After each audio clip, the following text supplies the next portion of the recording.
Hello friends, कैसे हैं आप लोग। स्वागत है आप लोगों का अपना YouTube channel universal higher mathematics में। फ्रेंड्स, आज मैं डिस्कस करने वाला हूँ स्मॉल इंटेस्टाइन के बारे में, और यह मेरा डाइजेस्टिव सिस्टम का पार्ट 5 वीडियो है। स्मॉल इंटेस्टाइन को पचौनी भी कहा जाता है, क्योंकि भोजन, आप कोई भी चीज़ खाइए, कुछ भी खाइए, वह पूर्ण रूप से कहाँ पचता है? स्मॉल इंटेस्टाइन में। चलिए जानते हैं। स्मॉल इंटेस्टाइन के बारे में पहला पॉइंट है, it is the longest part of alimentary canal. यह आहार नाल का सबसे लंबा भाग है। विच स्ट्रक्चर एज सिलेंड्रिकल, इसका जो रचना होती है, इसकी रचना होती है बेलनाकार। It is 6 metre long and 2.5 centimetre wide. यह 6 मीटर लंबी होती है और इतना मीटर चौड़ी होती है, 2.5 सेंटीमीटर चौड़ी होती है। Digestion get complete in this part of alimentary canal. ये क्वेश्चन बहुत महत्वपूर्ण है आपके लिए कि भोजन की पूर्ण पाचन की क्रिया कहाँ समाप्त होती है। तो आंसर होगा स्मॉल इंटेस्टाइन, मतलब छोटी आंत में। स्मॉल इंटेस्टाइन को छोटी आंत भी कहा जाता है। तो यह हुआ digestion get complete in this part of alimentary canal. आहार नाल के इसी भाग में क्या होती है?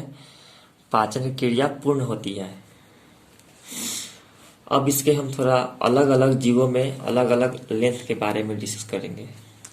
It is the shorter in length in carnivorous. जो मांसाहारी होते हैं उनमें यह छोटी होती है, और जो शाकाहारी होते हैं उनमें बड़ी होती है। हम लोग तो मांसाहारी और शाकाहारी दोनों हैं।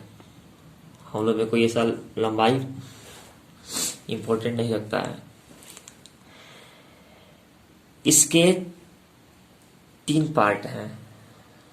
स्मॉल इंटेस्टाइन को भी 3 पार्ट में बांटा गया है, ड्यूडेनम, जेजुनम और इलियम। ड्यूडेनम को ग्रहणी बोलते हैं, जेजुनम को जेजुनम बोलते हैं, इलियम को इलियम कहते हैं। आप लोग को याद होगा पार्ट ऑफ स्टमक के पार्ट के बारे में। कार्डिक होता है, फुंडिक होता है और पाइलोरिक होता है। तो सबका पार्ट आप याद रखेंगे। Duodenum just begins from the pyloric part of stomach. अगर आपसे कहा जाएगा कि स्टोमक का सबसे नीचे वाले हिस्से को क्या बोलते हैं, तो पाइलोरिक, और उसी नीचे वाले हिस्से से क्या निकलती है? ड्यूडेनम शुरू होती है। किसका पार्ट है ड्यूडेनम? स्मॉल इंटेस्टाइन का। ग्रहणी को पकवासे भी कहा जाता है। ए tubes opens almost in the middle part of duodenum. That tube is consist of pancreatic duct and bile duct.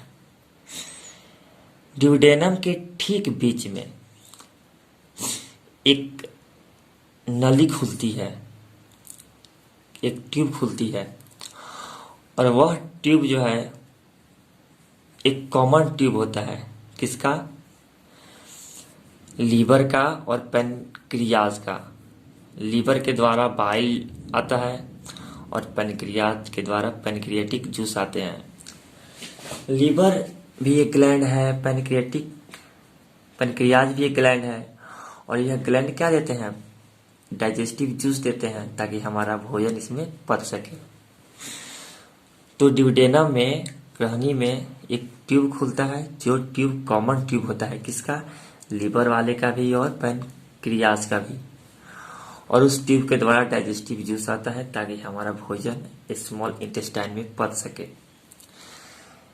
Jejunum जो जेजुनम है वह सेकेंड पार्ट है किसका, छोटी आंत का, बीच वाला पार्ट है।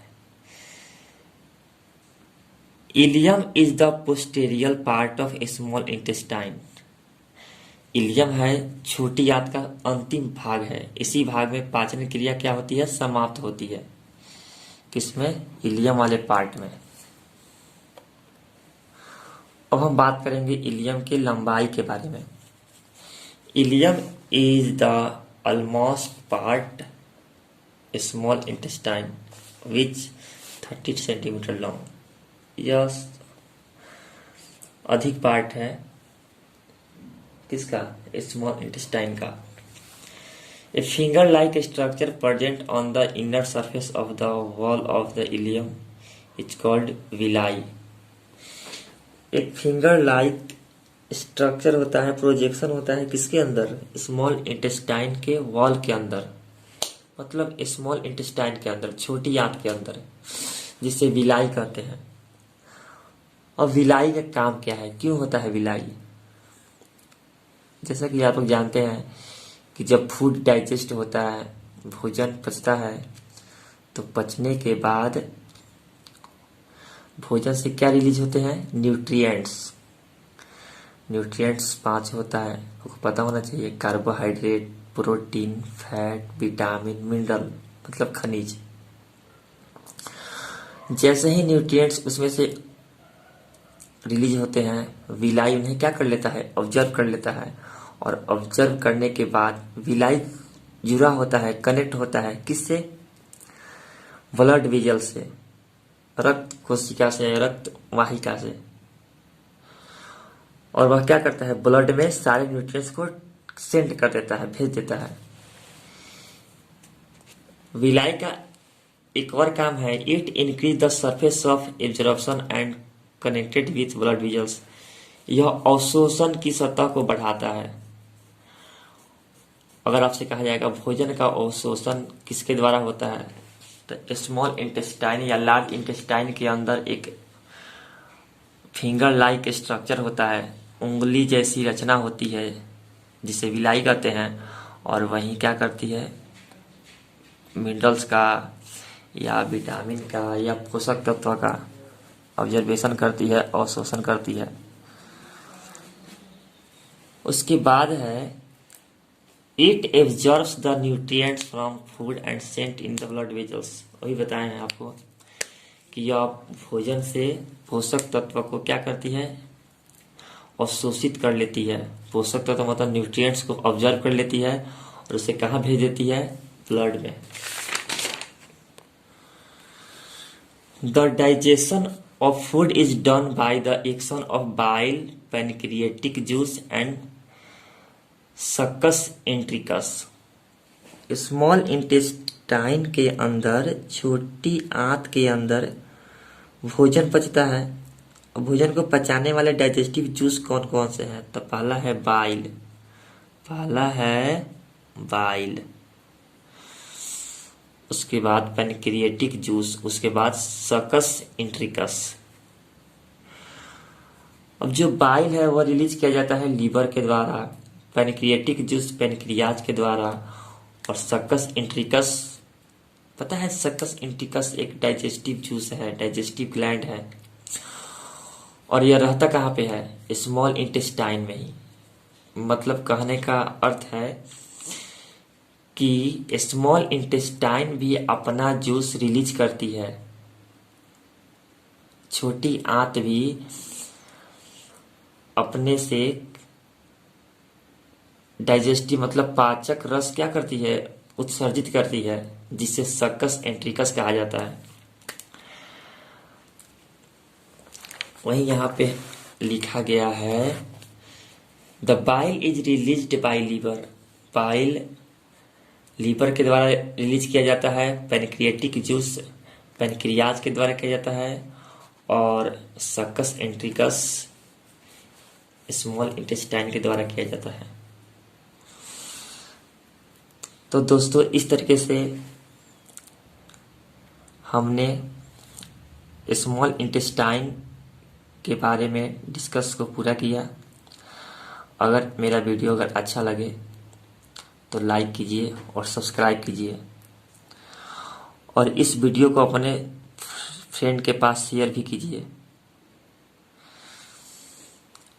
और अधिक से अधिक